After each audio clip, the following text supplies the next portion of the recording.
today we're breaking down the real problem, the AI solution, the time saved, and the money saved. The real problem. You're not bad with money, you're being haunted by your own habits, and the smallest ones hit the hardest because no one tracks 30 to 60 transactions every single day or every single month. So these are the charges that don't just drain your account loudly, they bleed them slowly, quiet enough that you never notice. And that's what AI reveals. It's the part that you never see. Part 2, the AI solution. We took a real month of transactions, my transactions, raw, messy, and unfiltered, and dropped it straight into ChatGPT. So no spreadsheets, no formatting, no budgeting app. AI didn't hesitate, it didn't forget, and it doesn't blink. It instantly categorizes your spending, flags your patterns, and highlights the habits you tell yourself aren't that bad. Okay guys, here is the demo. So quick, everyone has time to do this, and it saved me over $300. So here you go. One-page transactions. My wife said it probably wouldn't be a good idea to use my own Royal Bank transactions and account numbers and post it on YouTube.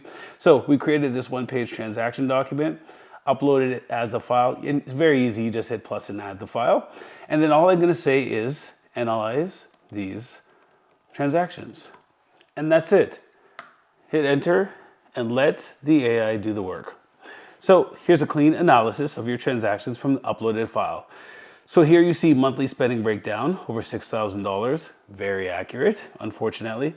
And it categorized it for me. Guys, you saw it here. I did not put in any extra prompts. I just said to analyze my transactions. And here you saw fixed and essential expenses, okay, mortgage, daycare, student loans, all accurate, gym membership and gas. We do have a Tesla as well, so we have some electrical fees there. Groceries and household. Whole Foods, Trader Joe's. So this is stuff you would expect. So from fixed and essential expenses, pretty standard. Groceries and household. So you could go through and see where exactly your money is going for food. And that's not too bad. It totals the spending for you at the bottom. Food and dining. So this is Starbucks, the McDonald's, the Uber Eats, Pizza, Ria, and snacks. So this is the silent killer. So mine was over $300. Here in this example, it's $223. That's Starbucks visit, fast food, sushi, a pizza, convenience store. And if your kids are like my kids, they love to go to the convenience store and you let them pick up a couple of things. Little did I know it's adding up every month to the tune of over $300. In this specific example, it's $223 for the month. Now that is a lot of money. So subscriptions and digital, this is really cool too, because here you'll be able to see, oh, Steam game. What the hell is Steam game? You will have stuff on here that you did not know that you had. So between this and Monarch, in another video I'll show you, you can find all those hidden charges that are bleeding you. So again, and shopping and lifestyle. So you see the quick insights. Again, didn't ask for any of this, just ask it to analyze. It gives you insight 1, essentials dominate. So mortgage and daycare are taking up a big chunk of our money. And this will be similar to a lot of small families or families with small children as well. Lifestyle creep, $309.99 in discretionary shopping. So that's the Lulu and the headphones. So nothing crazy, but easy to trim. So now you'll start to realize, wait, maybe I should have waited till Black Friday to make that purchase. It does make a difference over time. And then the food leakage. In this case, $223. Mine was between $340 and $380 on small food purchases. That's almost $400 a month on top of the groceries we already buy. Insane. So subscriptions look good, nothing wasteful, and Home Depot was a one-off, likely not recurring. So amazing what they did a chart for me where you can save at least $300 a month. Guys, I'm so in love with ChatGPT now for this. So Starbucks current $223. When they say optimize, this is what you could trim it to. You don't have to totally change your lifestyle. You can just dial it back a little bit and maybe take a few coffees from home.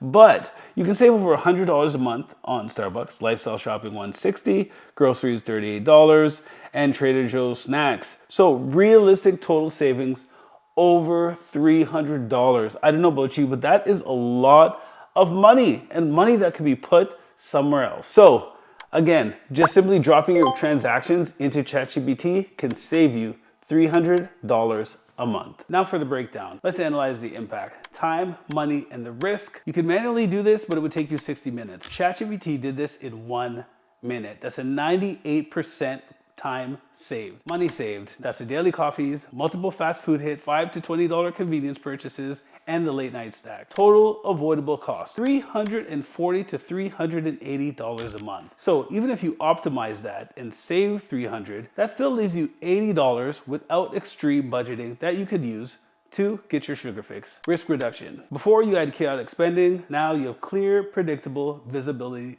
into where your money is going. And here's where most people flinch. Because once you see this clarity, you can't pretend you don't anymore. But this isn't just about money. This pattern is happening everywhere. Finance, operations, customer service, anywhere decisions depend on lots of data, companies are using AI not just to save time, but to rewrite how they think, move, and compete. The gap between teams using AI workflows and teams pretending the old way still works is about to explode. So here's the verdict. Who is this for, and who might want to look away? This workflow is not for everyone. It is for people who buy food on the go. Business owners, people who bleed little bits of money every day because they're at coffee shops, they're going to restaurants, they're meeting their friends for drinks, and not realizing that this adds up. So anyone who wants predictable monthly spending, those are the people who want automation instead of budgeting apps. And anyone who wants AI to handle their categories for them, this solution works wonders. So the system is not for people with 1 or 2 transactions a month, boring people who are too nervous to paste their data into ChatGPT, or people who refuse to limit Starbucks, or people who do not want to make sure their convenience spending is minimized. But if this is for you, it can change your entire financial situation in a year. If you want your own personalized version, drop in your spending categories and I'll build the system for you. Thank you for listening. I'm Ali, the productivity guy, and I hope this solution helped. See you next time.